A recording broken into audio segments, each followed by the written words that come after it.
Hello, HBC here. WrestleMania 37 is coming soon, so I decided to celebrate that occasion by doing my top 10 WrestleMania matches. These will include only matches starting from WrestleMania 22, as I started watching wrestling a bit before that. So, number 10, Ronda Rousey and Kurt Angle vs Triple H and Stephanie McMahon. Surprisingly, this was the best match of the night at WrestleMania 34, better than the likes of Asuka vs Charlotte and AJ Styles vs Shinsuke Nakamura. This match brought flashbacks from WrestleMania 31, where The Rock and Ronda Rousey beat up Triple H and Stephanie in a segment. The Rock couldn't compete here due to his movie commitments, so Kurt Angle subbed in. Although nearly everyone here was past their prime, they did a nice job, and it was a great debut match for Ronda Rousey. Next, number 9, Edge vs Mick Foley in a hardcore match. Before WWE turned PG, we would have some extra violent matches once in a while, and this one delivered.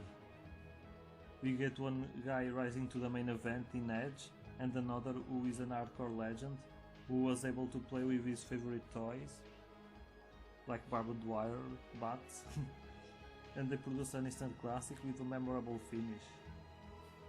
Next we have an exception. Number 8 is the first ever TLC match at WrestleMania 17. I love TLC matches and I had to go back and check this one. We got 3 legendary teams absolutely killing themselves, and if you have a thing for tables, go check this out. This is the match with that iconic spear by Edge to Jeff Hardy from the top of the ladder. Who'll tell those two will still be around 20 years later, performing almost as if this was 2001. Number 7 is the final match in Undertaker's career. The Boneyard match against AJ Styles. No one knew what to expect from a cinematic match, which was the first that was done during COVID era. It turned out to be the best cinematic match to date, and a great send-off to The Undertaker. It was something special and unique, and WWE did well adapting this match to the circumstances given at that time. Next, at number 6, we have Daniel Bryan vs Kofi Kingston for the WWE Championship. Daniel Bryan was having an incredible run as WWE Champion, and after Kofi almost emulating Santino at Elimination Chamber and almost winning the big one, in this case they actually pulled the trigger on Kofi Kingston. In a great storyline, we entered WrestleMania with Kofi as the underdog trying to defeat the ruthless Daniel Bryan, and they had a classical match at WrestleMania and a great crowd reaction for the finish of the match. Halfway through, it's time for number 5. The match where Divas became wrestlers, the triple threat match for the WWE Women's Championship.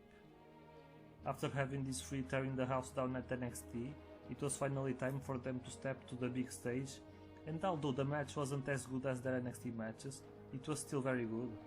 It had a big fight feel, and the only issue for me was the result of the match. Other than that, it was very enjoyable and paved the way for other big WrestleMania moments for women's wrestling. Number 4, we have Daniel Bryan vs Randy Orton vs Batista. Much like Bryan vs Kofi, we had an underdog trying to get his major world title win against ruthless veterans in Batista and Orton. Bryan's popularity was off the charts, and after an excellent build for this match, it delivered. Also in that night, we had Bryan vs Triple H as well, where the winner would move on to this main event, which was also a very good match.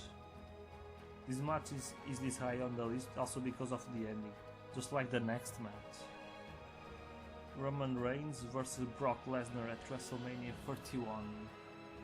Unlike their other encounters in the following years, this was actually a great match. Very physical, with Roman trying to get his first world championship. And then someone who took the most spectacular RKO early in that night decided to appear for the most incredible Money in the Bank briefcase cash-in in history. That was the bronze medal.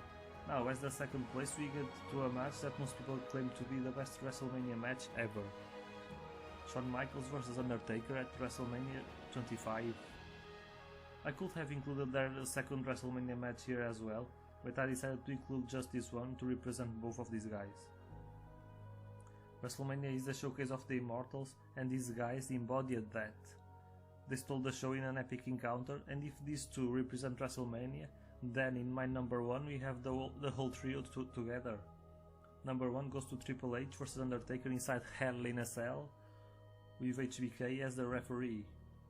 This was my favorite wrestling match ever for many years, until I met NXT and New Japan. It was brutal, had lots of dramatic moments, and it was the last time these guys shared the spotlight together. And no, anything else that happened afterwards doesn't count, because it wasn't good. Check the links for each match in the video and description. If you want some hype for WrestleMania 37, these are the matches for you to watch. I hope you enjoy, goodbye and see you soon!